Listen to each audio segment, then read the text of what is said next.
नमस्कार मित्रांनो, advance MPSC आपल्या यूट्यूब चॅनलवर आपले सर्वांचे अगदी मनपूर्वक स्वागत आहे.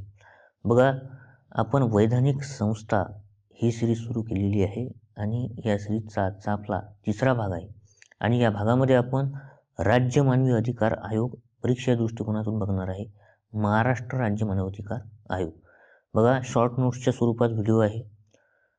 चांगल्या प्रकारे शॉर्ट नोट्स काढून दिलेले आहेत, त्यामुळे तुम्हाला कोणतेही शॉर्ट नोट्स काढण्याची गरज नाही आणि सर्व स्टँडर्ड बुक्समधून हा जो घटक आहे हा कव्हर केलेला आहे, त्यामुळे इतर कोणतंही पुस्तक तुम्हाला वाचण्याची गरज नाही. बघा, या व्हिडिओमध्ये आपण काय बघणार आहे थोडक्यात बघा. स्थापना बघणार आहे आयोगाची, स्थापनेबद्दलच्या सगळी माहिती बघणार आहे. वैधानिक दर्जा मिळाला त्याबद्दलच्या महत्त्वाच्या गोष्टी, आयोगाची रचना नेमकी काय आहे याबद्दल, आयोगाची कार्य बघणार आहे, आयोगाचे अधिकार बघणार आहे आणि आयोगाचे अध्यक्ष कोणते लक्षात ठेवायचे ज्यावर प्रश्न आलेले आहेत ते बघणार आहे. आणि सर्वात महत्त्वाचं मित्रांनो, 2006 आणि 2019 ह्या दुरुस्त्या झालेल्या आहेत. जो मानवी अधिकार संरक्षण अधिनियम आहे 1993, त्यामध्ये ज्या दुरुस्त्या झालेल्या आहेत त्यावर प्रश्न खूपदा येतात आणि मागच्या वर्षी 2019 ही दुरुस्ती झाली असल्यामुळे येणाऱ्या काळात ज्या काही परीक्षा आहेत त्या परीक्षांमध्ये या 2019च्या दुरुस्तीवर 100% प्रश्न येणार आहेत. त्यामुळे त्या दुरुस्त्या काय आहेत हे पण आपण बघणार आहे आणि आयोगाने नेमके काय प्रश्न विचारले, राज्य मानवाधिकार आयोगाने काय प्रश्न विचारले ते सुद्धा आपण शेवटी सोडवणार आहे. त्यामुळे शेवटपर्यंत व्हिडिओ नक्की बघा, तुम्हाला याचा नक्कीच फायदा होईल. बघा, आता राज्य मानवाधिकार आयोग याची रचना आपण एकाच पेजवर घेतलेली आहे. बघा, राज्य मानवाधिकार आयोग, महाराष्ट्र राज्य मानवाधिकार आयोग किंवा इतर कोणताही राज्य मानवाधिकार आयोग वैधानिक संस्था आहे हे आपल्याला माहिती आहे. वैधानिक संस्था असल्यामुळे याची स्थापना एका कायद्याने झालेली आहे. तर कोणत्या कायद्याने झालेली आहे? तर ती झालेली आहे बघा, मानव अधिकार संरक्षण अधिनियम 1993 या कायद्याने. मूळ कायदा कोणता आहे? तर मानवी अधिकार संरक्षण अधिनियम 1993. बघा, आता राष्ट्रीय मानवाधिकार आयोग आणि राज्य मानवाधिकार आयोग या दोघांच्या स्थापनेची तरतूद याच कायद्यात आहे. या मूळ कायदा हाच आहे. कोणता? मानवी अधिकार संरक्षण अधिनियम 1993. त्यामुळे मूळ कायदा तुम्ही लक्षात ठेवा कधीचा आहे. आणि या मूळ कायद्यामध्ये आतापर्यंत 2च वेळा दुरुस्ती झालेली आहे. 2006 झाली आणि आता जी लेटेस्ट झालेली आहे 2019ची, ही खूप महत्त्वाची आहे. तर या 2 वेळा या कायद्यामध्ये दुरुस्ती झालेली आहे. आता ही दुरुस्ती खूप महत्त्वाची आहे आणि या दुरुस्तीनुसारच आजचा आपला हा व्हिडिओ आहे. तर बघा, मानवी अधिकार संरक्षण अधिनियम 1993 नुसार स्थापना कधी झालेली आहे हे खूप महत्त्वाचं आहे. तारीख लक्षात ठेवा बघा, 6 मार्च 2001. कारण मूळ कायदा जरी 1993चा असला तरी महाराष्ट्र राज्य मानवी अधिकाराची स्थापना कधी झाली? महाराष्ट्र राज्य मानवाधिकार आयोगाची स्थापना ही 6 मार्च 2001 या दिवशी झाली 1993च्या कायद्याने. आणि मुख्यालय कुठे आहे? मुंबई येथे मुख्यालय आहे आयोगाचं. ठीक आहे. आयोगाचं ब्रीदवाक्य बघा, हा आयोगाचा ऑफिशियल लोगो आहे, आपण आयोगाच्या साईटवरून घेतलेला आहे, त्यामुळे हे या ठिकाणी तुम्ही बघू शकता. तर ब्रीदवाक्य काय आहे? लाईफ, लिबर्टी, इक्वॅलिटी आणि डिग्निटी. तर मोठं बघा काय आहे? लाईफ, लिबर्टी, इक्वॅलिटी, डिग्निटी असं ब्रीदवाक्य मोठं आयोगाचं आहे. रचना बघा, ज्यावर खूप जास्त प्रश्न आलेले आहेत. रचना, आयोगामध्ये एक अध्यक्ष आणि 2 सदस्य असतात. किती सदस्य? 2 सदस्य. आणि यांची नियुक्ती कोण करतो? अध्यक्ष सदस्यांची नियुक्ती बघा राज्यपाल करतात. नियुक्ती कोण करतात? राज्यपाल करतात, मात्र निवड समितीच्या शिफारशीनुसार. एक निवड समिती असते, ती निवड समिती कोणत्या व्यक्तीची निवड अध्यक्ष आणि सदस्य म्हणून करायची याची शिफारस कोणाला करतात? राज्यपालांना करतात. ठीक आहे. आणि मग राज्यपाल त्या व्यक्तींची निवड काय करतात? अध्यक्ष आणि सदस्य म्हणून करतात. आता ही निवड समिती यावर प्रश्न येतात मित्रांनो. तर निवड समितीमध्ये जे काही राज्य मानवी अधिकार आयोगाची निवड समिती असते त्यामध्ये 6 सदस्य असू शकतात. असू शकतात म्हणजे का? कारण या ठिकाणी हे जे 2 सदस्य आहेत, विधान परिषदेचे सभापती आणि विधान परिषदेतील विरोधी पक्षनेते, हे जर त्या राज्यामध्ये विधान परिषद असेल तर असतील. ठीक आहे. विधान परिषद असल्यास हे 2 सदस्य असतील, नाहीतर एवढे 4च सदस्य असतात. एक म्हणजे मुख्यमंत्री, जे त्या निवड समितीचे अध्यक्ष असतात, राज्यांचे गृहमंत्री असतात, विधानसभेचे अध्यक्ष असतात आणि विधानसभेतील विरोधी पक्षनेते असतात. आणि मग त्या राज्यामध्ये जर विधान परिषद असेल तर विधान परिषदेचे सभापती आणि विधान परिषदेचे विरोधी पक्षनेते, तर हे 6 व्यक्ती निवड समितीमध्ये असतात. त्यानंतर कार्यकाळ बघा महत्त्वाचा आहे. 3 वर्षे किंवा वयाची 70 वर्षे पूर्ण होईपर्यंत यापैकी जे आधी घडेल एवढा कार्यकाळ आहे. 3 वर्षे किंवा वयाची 70 वर्षे. अध्यक्ष तसेच सदस्य पुनर्नियुक्तीस पात्र असतात. सेवा शर्ती बघा. आणि बघा, अध्यक्ष आणि सदस्य आपला राजीनामा कधीही ते राज्यपालाकडे सोपवू शकतात. परंतु पदावरून दूर त्यांना कोण करू शकतो, तर राष्ट्रपती करू शकतो. हा एक पॉईंट आहे. तर बघा, पदावरून दूर करणे, पदावरून कशा प्रकारे दूर केले जाते हे आपण बघणारच आहे. फक्त लक्षात ठेवा, नियुक्ती राज्यपाल करतात, परंतु त्यांना पदावरून दूर राष्ट्रपती करू शकतात. सेवा शर्ती बघा. तर सेवा शर्ती, वेतन भत्ते आणि सेवा शर्ती कोण ठरवते? राज्य सरकार ठरवते.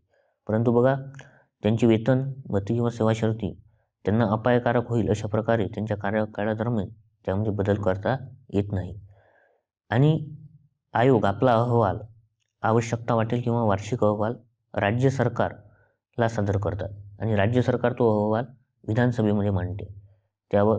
त्यामध्ये ज्या काही शिफारशी केल्या असतील त्या शिफारशी सरकारने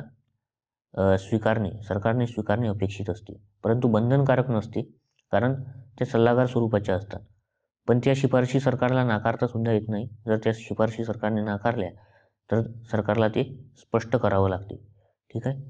त्यानंतर बघा, रचना, ज्यावर प्रश्न येतात. तर रचनेमध्ये अध्यक्ष असतात. आपण बघितलं, अध्यक्ष असतात आणि 2 सदस्य असतात. ठीक आहे. तर आता अध्यक्ष कोण होऊ शकतात? अध्यक्षची पात्रता काय आहे? अध्यक्ष होण्यासाठी पात्रता काय आहे? तर बघा, उच्च न्यायालयाचे माजी मुख्य न्यायाधीश अध्यक्ष होऊ शकतात किंवा उच्च न्यायालयाचे माजी न्यायाधीश. एकतर उच्च न्यायालयाचे मुख्य न्यायाधीश किंवा उच्च न्यायालयाचे माजी न्यायाधीश.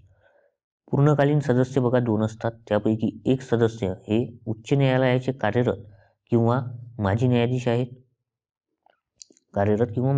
असतात, किंवा 7 वर्षे जिल्हा न्यायाधीश म्हणून अनुभव असलेला जिल्हा न्यायाधीश. तर हे सुद्धा आहे बघा. एकतर उच्च न्यायालयाचे माजी किंवा कार्यरत न्यायाधीश किंवा मग 7 वर्षे अनुभव असलेला जिल्हा न्यायाधीश. ठीक आहे. त्यानंतर एक मानव अधिकार क्षेत्रात ज्ञान किंवा अनुभव असलेले तज्ज्ञ व्यक्ती. एक तज्ज्ञ व्यक्ती असतो आणि आयोगाचे एक सचिव सुद्धा असतात, जे मुख्य कार्यकारी अधिकारी असतात, जे IAS दर्जाचे अधिकारी असतात. ठीक आहे, सचिव. तर ही आहे आयोगाची रचना. त्यानंतर आता अध्यक्ष व सदस्यांना पदावरून दूर करणे हे महत्त्वाचं आहे मित्रांनो. कारण बघा, राज्य मानवाधिकार आयोगाच्या अध्यक्ष व सदस्यांना कार्यकाळाची हमी दिलेली आहे. त्यांची नियुक्ती आपण बघितलं कोण करतात? राज्यपाल करतात. पण त्यांना पदावरून दूर करण्याचा अधिकार राष्ट्रपतींना आहे. बरोबर आहे. अधिकार कोणाला आहे? राष्ट्रपतींना. ते सुद्धा राष्ट्रपती डायरेक्टली पदावरून दूर करू शकत नाही. त्याला एक विशिष्ट पद्धत आहे. विशिष्ट पद्धत काय आहे बघा. एकतर कोणत्या कारणावरून पदावरून दूर केले जाते? गैरवर्तन किंवा अकार्यक्षमता, या 2 कारणावरूनच त्यांना पदावरून दूर केले जाते. एकतर त्यांनी गैरवर्तन केले असेल तर किंवा अकार्यक्षम असेल तर. ठीक आहे. या 2 कारणावरून. आणि हा जो विषय आहे, ही जी तक्रार आहे, ही सर्वोच्च न्यायालयाकडे संदर्भित केली जाते अगोदर. सर्वोच्च न्यायालयामध्ये त्यावर चौकशी चालते आणि चौकशी अंती जर दोष सिद्ध झाला तर मग राष्ट्रपती त्यांना पदावरून दूर करतात. ठीक आहे. तर ही पद्धत आहे. त्याचप्रकारे राष्ट्रपती अध्यक्ष सदस्यांना बडतर्फ करू शकतात खालील कारणावरून. एकतर ती व्यक्ती दिवाळखोर असेल तर, किंवा ती व्यक्ती आणखी इतर पगारी नोकरी करत असेल तर, किंवा ती व्यक्ती मानसिकदृष्ट्या असक्षम असेल तर, किंवा सक्षम न्यायालयाच्या मते ती व्यक्ती मानसिक व शारीरिकदृष्ट्या स्वस्थ नसेल तर. ठीक आहे. आणि त्या व्यक्तीने एखादा दोष त्या व्यक्तीबद्दल सिद्ध झालेला असेल तर, किंवा त्या व्यक्तीला कारावासाची शिक्षा झाली असेल तर, या कारणावरून राष्ट्रपती अध्यक्ष सदस्यांना बडतर्फ करू शकतात. त्यानंतर बघा, आयोगाची कार्ये. आता मानवाधिकार क्षेत्राबद्दल त्यांची कार्य आहेत, व्यापक कार्य आहेत. बघा, पहिलं आहे स्वप्रेरणेने किंवा पीडित व्यक्तीने तक्रार केल्यास किंवा तिच्या वतीने इतर कोणीही तक्रार केल्यास चौकशी करणे. तर तक्रारीची चौकशी करणे, पण एखाद्या व्यक्तीने तक्रार केलीच पाहिजे असं काही नाही. ते स्वप्रेरणेने म्हणजे स्वतः सुद्धा तक्रार दाखल करून घेऊ शकतात. मानवी अधिकाराच्या उल्लंघनाशी संबंधित चालू खटल्यात किंवा प्रलंबित खटल्यात न्यायालयाच्या अनुमतीने हस्तक्षेप करणे. तर एक तर चालू खटल्यात किंवा प्रलंबित खटल्यात न्यायालयाच्या अनुमती घेऊन ते काय करू शकतात, हस्तक्षेप करू शकतात, जर तो खटला मानवाधिकार संबंधित असेल. मानवी अधिकारांवरील करार व इतर आंतरराष्ट्रीय साधनांचा अभ्यास करणे. मानवाधिकारावरील करार व इतर आंतरराष्ट्रीय साधनांचा काय करतात, अभ्यास करतात व त्यांच्या अंमलबजावणीसाठी शिफारस करतात. मानवी अधिकार क्षेत्रात संशोधन हाती घेणे व त्याचे प्रवर्तन करणे. त्यानंतर या क्षेत्रात काम करणाऱ्या गैरसरकारी संघटना व संस्थांच्या प्रयत्नांना काय देणे, प्रोत्साहन देणे. ज्या काही NGO असतात त्यांना प्रोत्साहन देणे. ते जे काही कार्य करत आहेत मानवाधिकार क्षेत्रात तर त्यांना प्रोत्साहन देण्याचं काम सुद्धा आयोग करतो. आयोगाचे अधिकार बघा, आपल्या प्रक्रियांचे नियमन करण्याचे अधिकार आयोगाला असतात. दिवाणी न्यायालयाचे अधिकार सुद्धा आयोगाला असतात. ठीक आहे, दिवाणी न्यायालयाचे अधिकार. त्यानंतर कोणत्याही व्यक्तीला उपस्थित राहणे व त्याची शक्तीवर त्याची तपासणी करण्याचे अधिकार आयोगाला आहेत. त्यानंतर प्रतिज्ञापत्राद्वारे त्याची साक्ष घेण्याचे अधिकार आयोगाला आहेत. ठीक आहे, कोणतीही कागदपत्रे शोधणे व सादर करण्यासाठी आदेश देणे. ठीक आहे, हे अधिकार आयोगाला आहेत. कोणत्याही न्यायालयातून किंवा कार्यालयातून सार्वजनिक नोंदणीची कागदपत्रे मागवणे. तर ते कोणत्याही न्यायालयातून किंवा कार्यालयातून सार्वजनिक नोंदीची कागदपत्रे मागवू शकतात. तर हे अधिकार आयोगाला आहेत. त्यानंतर इतर माहिती बघा, ज्यावर प्रश्न येऊ शकतात, महत्त्वाचे पॉईंट आहेत. तक्रार करण्यासाठी बघा, तक्रार दाखल करण्यासाठी कोणत्या भाषेतून तक्रार दाखल करता येऊ शकते. तर बघा, मराठी, हिंदी, गुजराती किंवा इंग्रजी या 4 भाषेतून तक्रार दाखल करता येऊ शकते. तक्रार दाखल करण्यासाठी बघा, आयोगाचा नंबर, ईमेल, फोन, फॅक्स या सर्व सुविधा उपलब्ध आहेत. त्यानंतर पश्चिम बंगाल बघा, खूप महत्त्वाचा पॉईंट आहे. पश्चिम बंगाल राज्य मानवी हक्क आयोग स्थापन करणारे देशातील पहिले राज्य ठरले. 1995 मध्ये पश्चिम बंगालने राज्य मानवाधिकार आयोग स्थापन केला आणि ते देशातील पहिले राज्य ठरले. महत्त्वाचा पॉईंट आहे. महाराष्ट्राने कधी केला, 6 मार्च 2001. हे सुद्धा डेट तुम्हाला लक्षात ठेवायची आहे. त्यानंतर बघा, आता जी मानवी हक्क संरक्षण अधिनियम आहे त्यामध्ये जे 6ची दुरुस्ती झालेली आहे, तर त्या 6च्या दुरुस्तीमध्ये राज्य मानवी हक्क आयोगाबद्दल कोणते पॉईंट होते, कोणत्या दुरुस्त्या होत्या, यावर सुद्धा प्रश्न आलेले आहेत. बघा, राज्य मानवी हक्क आयोगाचे सदस्य संख्या 5 वरून 3 करण्यात आली. ही जी 6ची दुरुस्ती आहे, पहिलीच दुरुस्ती. ठीक आहे, तर राज्य मानवी हक्क आयोगाची सदस्य संख्या किती होती, आधी 5 होती, ती 5 वरून 3 करण्यात आली. 1 अध्यक्ष आणि 2 सदस्य. ठीक आहे, राज्य सरकारला न कळवता तुरुंगाला भेटी देण्याचा अधिकार राष्ट्रीय मानवी हक्क आयोगाला देण्यात आला. तर राज्य सरकारला न कळवता तुरुंगाला भेटी देण्याचा अधिकार राष्ट्रीय मानवी हक्क आयोगाला देण्यात आला. राष्ट्रीय मानवी हक्क आयोगाकडे आलेल्या तक्रारी राज्य मानवी हक्क आयोगाकडे हस्तांतरित करण्याची तरतूद केली. तर बघा, राष्ट्रीय मानवी हक्क आयोगाकडे जर काही तक्रारी आल्या असतील आणि त्या जर एखाद्या राज्याच्या संबंधित असतील तर त्या राज्याच्या मानवी हक्क आयोगाकडे हस्तांतरित करण्याची तरतूद सुद्धा या दुरुस्तीने करण्यात आली. त्यानंतर NCSC आणि NCST या आयोगाच्या अध्यक्षांना राष्ट्रीय मानवी हक्क आयोगाचे पदसिद्ध सदस्य करण्याची तरतूद करण्यात आली. त्यानंतर चौकशी चालू असताना सुद्धा मानवी हक्क आयोगाला नुकसान भरपाई करण्याची शिफारस करण्याचा अधिकार देण्यात आला. चौकशी चालू असताना सुद्धा ते नुकसान भरपाईचे आदेश देऊ शकतात. त्यानंतर बघा, 2019च्या दुरुस्तीनुसार कोणकोणते बदल झाले हे खूप महत्त्वाचं आहे, कारण यावर 100% प्रश्न येईल. आणि सोबतच मूळ कायद्यामध्ये काय तरतुदी होत्या आणि त्यामध्ये काय बदल झाले या दोन्ही गोष्टी आपल्याला माहीत असायला पाहिजेत. तर बघा, आता अध्यक्ष कोण होऊ शकतो, तर अगोदर मूळ कायद्यानुसार उच्च न्यायालयाचे माजी मुख्य न्यायाधीश. कोणते, फक्त मुख्य न्यायाधीश, माजी मुख्य, हे लक्षात ठेवा. आता उच्च न्यायालयाचे माजी मुख्य न्यायाधीश किंवा उच्च न्यायालयाचे माजी न्यायाधीश. ठीक आहे. अगोदर फक्त माजी मुख्य न्यायाधीशच होऊ शकत होते, आता इतर जे न्यायाधीश असतात ते पण होऊ शकतात. त्यानंतर कार्यकाळ बघा, अगोदर काय होता, 5 वर्षे किंवा वयाची 70 वर्षे पूर्ण होईपर्यंत यापैकी जे आधी घडेल त्यानुसार. परंतु आता कार्यकाळ बघा कमी करण्यात आला, 5 वर्षावरून आता 3 वर्षे एवढा करण्यात आला. 3 वर्षे किंवा वयाची 70 वर्षे पूर्ण होईपर्यंत यापैकी जे आधी घडेल त्यानुसार. त्यानंतर पुनर्नियुक्तीबद्दल बघा, अध्यक्ष हे पुनर्नियुक्तीसाठी पात्र नसतील. तर अध्यक्ष अगोदर पुनर्नियुक्तीसाठी पात्र नव्हते. तर सदस्य आणखी 5 वर्षाच्या कार्यकाळासाठी वयाची 70 वर्षे पूर्ण होईपर्यंत पात्र असतील.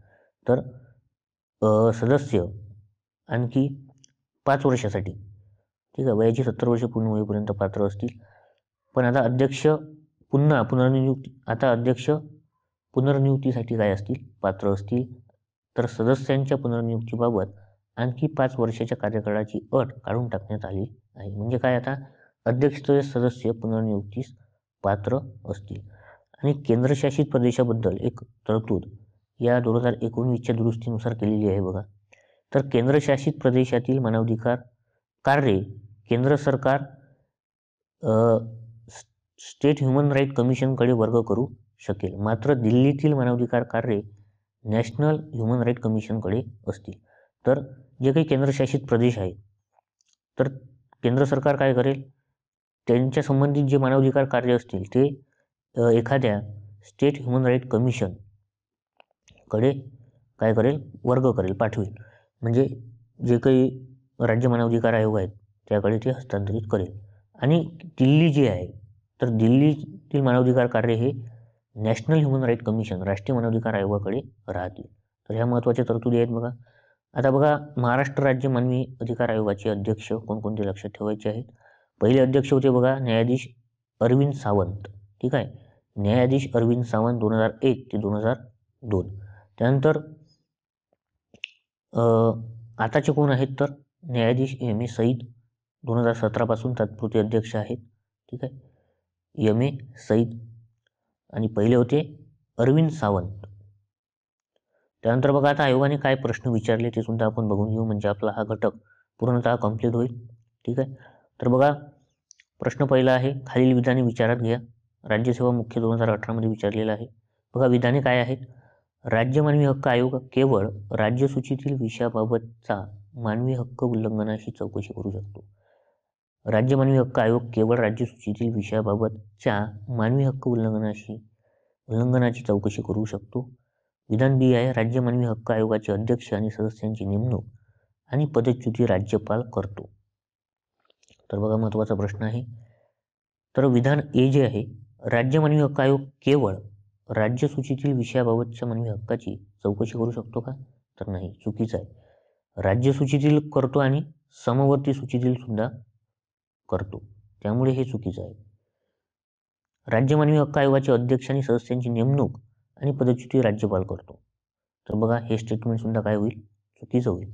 नेमणूक करतो, पण पदच्युती जी आहे, पदावरून कोण करतो, राष्ट्रपती करतो. ठीक आहे, राष्ट्रपती करतो, त्यामुळे हे सुद्धा चूक आहे.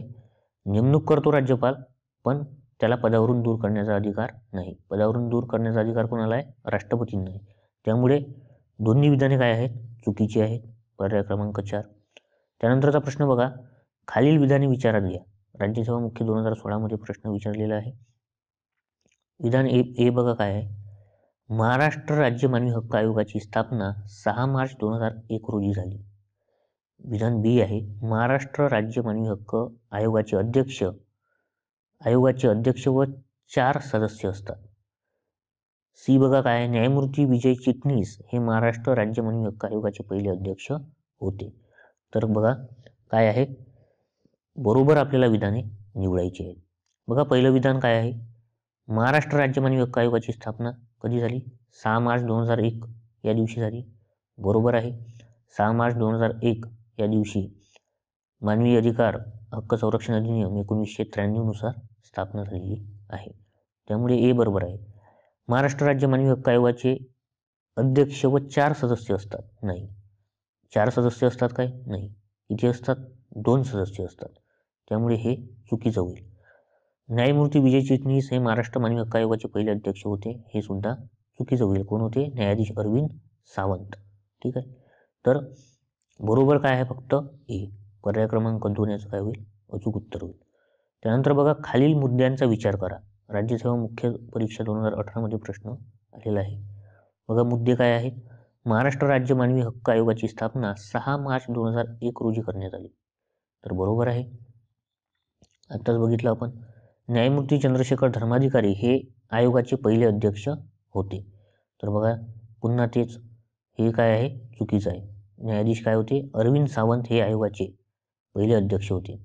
महाराष्ट्र राज्य मानवाधिकार आयोगाचे पहिले अध्यक्ष कोण होते? न्यायाधीश अरविंद सावंत. त्यामुळे विधान ए बरोबर, बी चूक.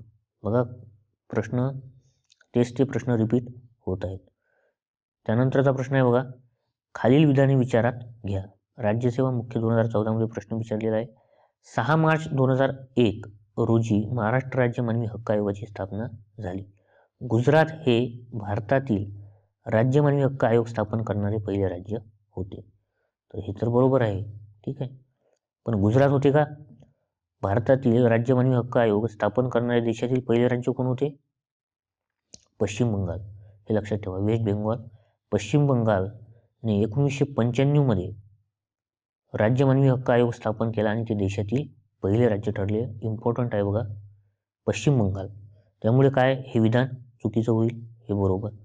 तर बरोबर विधाने आपल्याला निवडायची आहेत. फक्त ए. पर्याय क्रमांक 1 याचं उत्तर होईल. तर बघा, हा होता राज्य मानवी हक्क अधिकार आयोग. ठीक आहे. तर व्हिडिओ जर तुम्हाला आवडला असेल तर व्हिडिओला नक्की लाईक करा, तसेच आपल्या चॅनलला सबस्क्राईब करा आणि तुम्हाला हा व्हिडिओ कसा वाटला हे कमेंटमध्ये नक्की सांगा. त्यानंतर आपण पुन्हा पुढच्या भागामध्ये दुसरी एखादी वैधानिक संस्था घेणार आहे. ठीक आहे. त्यानंतर तुम्ही जर ॲडव्हान्स MPSC टेलिग्राम चॅनलला अजूनपर्यंत जॉईन झालेले नसाल तर नक्की जॉईन व्हा, कारण त्यावर आयोगाच्या दर्जानुसार प्रश्न दररोज पोस्ट केले जातात. प्रत्येक विषयाचे वेगवेगळे चॅनल त्या ठिकाणी आहेत. त्यामुळे ॲडव्हान्स MPSC टेलिग्रामवर सर्च करा आणि या चॅनलला जॉईन व्हा. त्यानंतर यूट्यूबला सबस्क्राईब नक्की करा, इंस्टाग्रामवर नक्की फॉलो करा, ट्विटरवर फॉलो करा, फेसबुक पेजला लाईक करायची विसरू नका. ग्रेडअप ॲपवर सुद्धा तुम्ही फॉलो करू शकता. या सर्वांच्या लिंक तुम्हाला डिस्क्रिप्शन बॉक्समध्ये मिळतील. चला तर मग पुढील व्हिडिओमध्ये भेटूयात. धन्यवाद.